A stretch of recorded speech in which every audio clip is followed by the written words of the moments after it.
మీరు ఒక విషయం గమనించాలి. మ్యాథ్స్ ద్వారా మన మెదడు చురుకుగా మారుతుంది కదా. దానికి ఎగ్జాంపుల్ రామానుజన్ అనే ఒక డిసీజ్ వెళ్ళిపోయాడు. రామానుజన్ ఇంగ్లాండ్లో ఉండేటప్పుడు చాలా అనారోగ్య సమస్యలు ఎదుర్కొని మంచం పట్టేసిన పరిస్థితి, హాస్పిటలైజ్ అయ్యారు, హాస్పిటల్లో చేరారు. అప్పుడు అతను సందర్శించడానికి అతనితో పాటు మ్యాథ్స్ పై రీసెర్చ్ చేస్తున్నటువంటి ప్రొఫెసర్ రిచర్డ్ హార్డీ ఉన్నారు కదా. అతను ఒక కారులో బయలుదేరి వచ్చారు. ఆ కారు మధ్యలో ఆగిపోయింది, టైం సరిగ్గా రాలేకపోయాయి.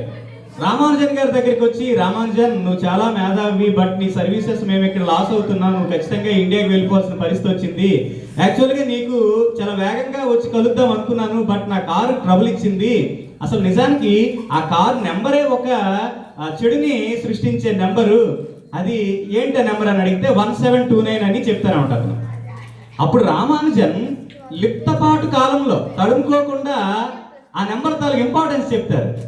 అది ఏదో అశుభాన్ని కలిగించే నెంబరు, అప్రాధాన్య నెంబర్ కాదు.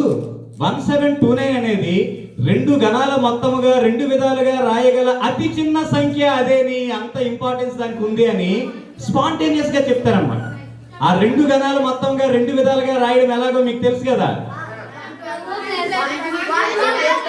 1 cube plus 12 cube and 10 cube plus 9 cube.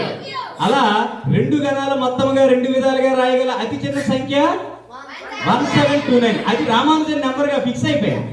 చూసారా, అతనికి ఒంట్లో బాగాలేదు, బెడ్ మీద ఉన్నారు, అయినప్పటికీ ఆ నెంబర్ యొక్క ఇంపార్టెన్స్ లిప్తపాటు కాలంలో స్పాంటేనియస్ గా అలా చెప్పారంటే అతని మైండ్ ఎంత స్పీడ్ గా పనిచేస్తుందో మీరు అర్థం చేసుకోవచ్చు. కాబట్టి మీరు మ్యాథ్స్ నిరంతరం ప్రాక్టీస్ చేస్తే మీ మైండ్